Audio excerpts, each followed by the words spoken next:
दिल्ली में guest teacher के जंग लंबे टाइम से चलते आ रहे हैं। लगभग सभी लोग गेस्ट टीचर के इन हर तरह के जंग से परिचित हो चुके हैं। कहीं ये जंग सैलरी को लेकर के है, कहीं ये जंग पॉलिसी को लेकर के है, कहीं ये जंग रेगुलराइजेशन के लिए है, तो कहीं ये जंग हाल फिलहाल में यूपीएससी प्रिंसिपल और वाइस प्रिंसिपल एग्ज़ाम में गेस्ट टीचर के एक्सपीरियंस ना काउंट करने को लेकर के हैं। ओवरऑल जंग चलते रहने चाहिए। ये जिंदा प्रूव करने का प्रमाण होता है कि हाँ भाई जिंदा हैं गेस्ट टीचर। कई बार ये जंग सड़कों पे उतर के धरने के रूप में, कई बार ये जंग कोर्ट में चलता है। फ़िलहाल स्पेशल एजुकेशन टीचर्स का जंग चल रहा था और इसमें मैं जीत कहूँ या हार कहूँ, लेकिन फ़िलहाल मैं ये कहूँगा कि ये एक बड़ी उपलब्धि है।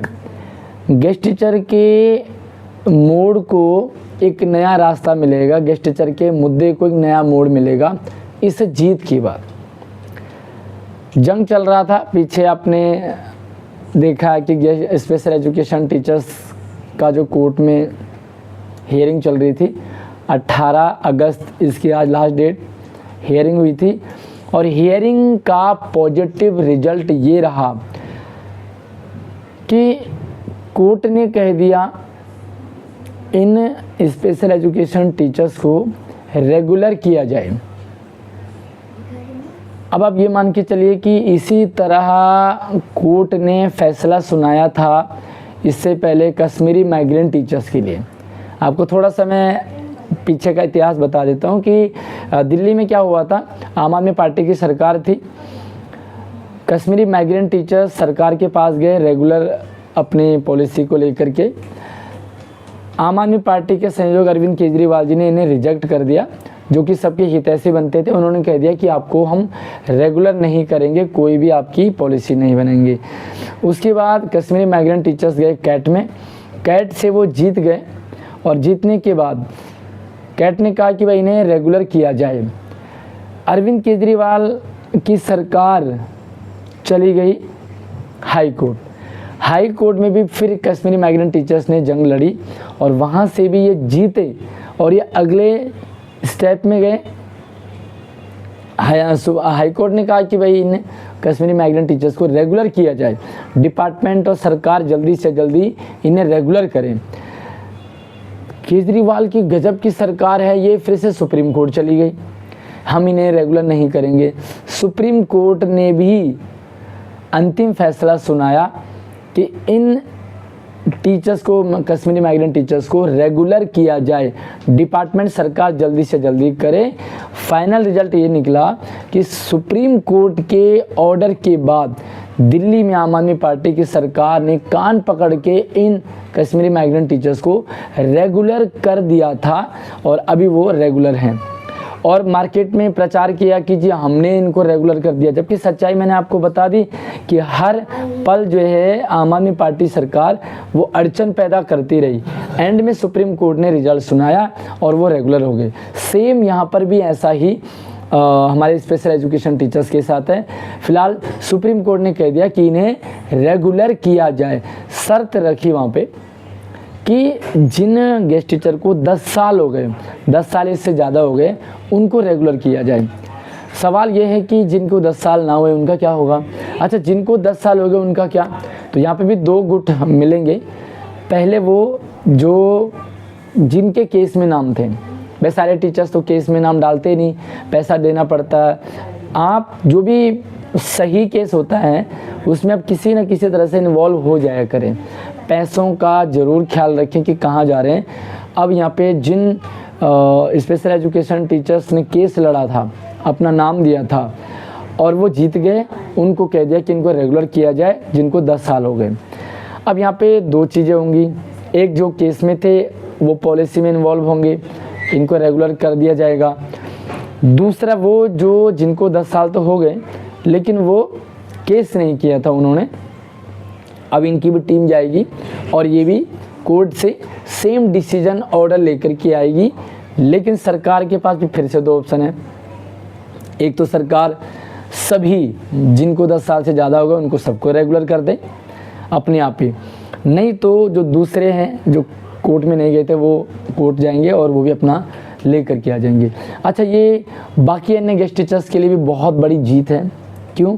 क्योंकि स्पेशल एजुकेशन के टीचर्स जैसे जिस तरीके से अपॉइंट हुए सेम तरीके से बाकी अन्य सब्जेक्ट के गेस्ट टीचर्स भी अपॉइंट हुए हैं। इसका मतलब क्या है? पहले तो सरकार डिपार्टमेंट जो कोर्ट में गए थे स्पेशल एजुकेशन टीचर्स उनको रेगुलर करने की अभी मुहिम चलेगी। उसके बाद वो जो स्पेशल एजुकेशन टीचर्स हैं लेकिन वो कोर्ट नहीं गए थे, अब वो कोर्ट से जाके अपना ऑर्डर लाएंगे। इसका मतलब स्पेशल एजुकेशन टीचर्स का लगभग सबका काम हो जाएगा। उसके बाद जो अन्य सब्जेक्ट के 10 साल से ज़्यादा जिन गेस्ट टीचर्स को हो गए उनको भी कोर्ट का सहारा लेना पड़ेगा। और सबसे पहले मैं रिक्वेस्ट करूँगा कि अभी फ़िलहाल कोई अड़चन ना डालें, सबसे पहले स्पेशल एजुकेशन टीचर्स का काम आसानी से होने दें। ये रिक्वेस्ट है क्योंकि सारे अपने भाई हैं। एक बार एक तरफ एक साइड से काम बन जाएगा तो बाकी धीरे धीरे जो बाकी चीज़ें उनको भी इसमें इन्वॉल्व किया जाएगा और सब इन्वॉल्व होंगे क्योंकि सभी का पैटर्न सेम है, ज्वाइनिंग का सबका पैटर्न सेम है, सबने सेम चीज़ें फॉलो की हैं स्पेशल एजुकेशन टीचर्स की तरह। तो सबसे पहले मैं बधाई देना चाहूँगा उन सभी साथियों को जिन्होंने जो स्पेशल एजुकेशन टीचर्स कोर्ट में गए और उन्होंने ये रिजल्ट निकलवाया। वो सभी धन्यवाद के पात्र हैं, बधाई के पात्र हैं। एकजुट होकर के ज़रूर आप रहिए। जब एकजुट होकर के कोई भी मुहिम चलाते हैं तो वो सफल ज़रूर होती है। अलग अलग टुकड़ों में बंटने का नतीजा ये हुआ कि 10 साल आम आदमी पार्टी ने खूब रगड़ा, खूब बरगलाया, इधर उधर घुमाया। अब नई सरकार को भी लगभग 1.5-2 साल से ऊपर हो गए, ये भी लगभग घुमा ही रही है, जबकि हरियाणा के तर्ज पे पॉलिसी बनाने की बात की गई थी। खैर, स्पेशल एजुकेशन टीचर्स का एक बार जो रेगुलर की प्रक्रिया, अच्छा हाँ, यहाँ पे वो भी है कि जिन साथियों को अभी सवाल आएगा, कमेंट भी आएगा कि जिनको 10 साल नहीं हुए उनका क्या होगा। देखिए, अगर कोर्ट कह रहा है कि 10 साल जिनको हो गए या उससे ज़्यादा हो गए उनको तो इजीली उसमें सेट कर दिया जाएगा। उसके बाद क्या है कि बड़ी संख्या में रेगुलर टीचर्स की भर्ती हो गई है। अभी आपने देखा कोर्ट में मामला अटका हुआ था कि भाई जिन्होंने केस किया उनकी सीटों को होल्ड किया गया था। अब फाइनल रिजल्ट आ गया तो जो 10 साल से ज़्यादा हैं उनको रेगुलर कर दिया जाएगा। बाकी जितने पेंडिंग पड़े हुए थे नई भर्ती वो आएंगे और वो बाकी सीटों को फिल कर देंगे। उसके बाद जितने बचेंगे, कौन बचेंगे जितने, उसके बाद ज़्यादा वर्किंग डेज वाले बचेंगे क्योंकि अभी रिलीविंग का टेबल ए टेबल बी चलेगा। तो इसके बाद उन जो ज़्यादा वर्किंग डेज है वही रहेंगे।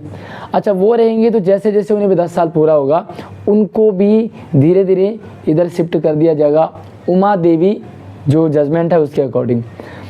तो मैं ये रिक्वेस्ट करूँगा अन्य बाकी सभी गेस्ट टीचर्स संगठनों से, अन्य बाकी सभी गेस्ट टीचर्स से एकजुट रहिए, एक मुहिम के साथ काम कीजिए। सबका मकसद सैलरी पॉलिसी हमेशा रहा है, अब रेगुलर हो रहे हैं तो ये अच्छी खबर है। यहाँ पर सरकार के साथ अच्छे संबंध आप बना सकते हो कि जिस तरह से स्पेशल एजुकेशन टीचर्स को रेगुलर किया जा रहा है, कोर्ट ना जाना पड़े, सरकार से बात रखें।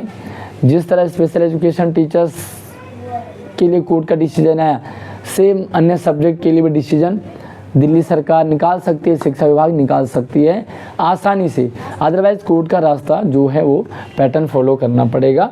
बाकी मेरी रिक्वेस्ट है कि सभी साथी एकजुट रहिए। एक जो भी हमारे संगठन है वो सारे अपनी आपसी वैमनस्य, दुश्मनी, आपसी टकराव है। हालांकि कोई बहुत बड़ी लड़ाई नहीं है, सिर्फ थोड़ा सा मतभेद है, मनभेद नहीं है, तो मनभेद ना रखें। मतभेद जो हैं आपके उनको एक मत बना लीजिए। अब अच्छा रास्ता खुल रहा है तो इस रास्ते को फॉलो करते जाइए। यूपीएससी का जिन साथियों ने केस डाला उनको भी सफलता मिलेगी। इधर जो जिनको 10 साल नहीं हुए उनको भी किसी न किसी तरह से एडजस्टमेंट उनका भी होगा, जो अन्य सब्जेक्ट में टीचर्स हैं उनका भी होगा। लेकिन इससे पहले ऐसा ना हो कि बड़ी संख्या में भर्ती आए और जितने बच्चे सब बाहर हो जाएं। सब बाहर हो जाएंगे तो क्या 10 साल, क्या 15 साल और क्या 2 साल, सब बाहर हो जाएंगे, सबका किस्सा ख़त्म हो जाएगा। रिक्वेस्ट है सभी संगठनों से, तू मैं आपसे टकराव ना करें, एकजुट होकर के एक ट्रैक पे चलें। हर संगठन में अलग अलग रणनीति बनाने वाले सारे एक साथ हो जाइए, एक साथ चलेंगे तो सफलता जल्दी मिलेगी और चांस बढ़ जाता है। बाकी आपको जो भी ओपिनियन है, जो भी सुझाव है वो कमेंट में ज़रूर रखें। सभी गेस्ट टीचर्स तक वीडियो ज़रूर शेयर कर दें ताकि जो सिचुएशन है उसका भी सबको पता चले और आगे क्या करना है वो भी सबको क्लियरिटी बनी रहे।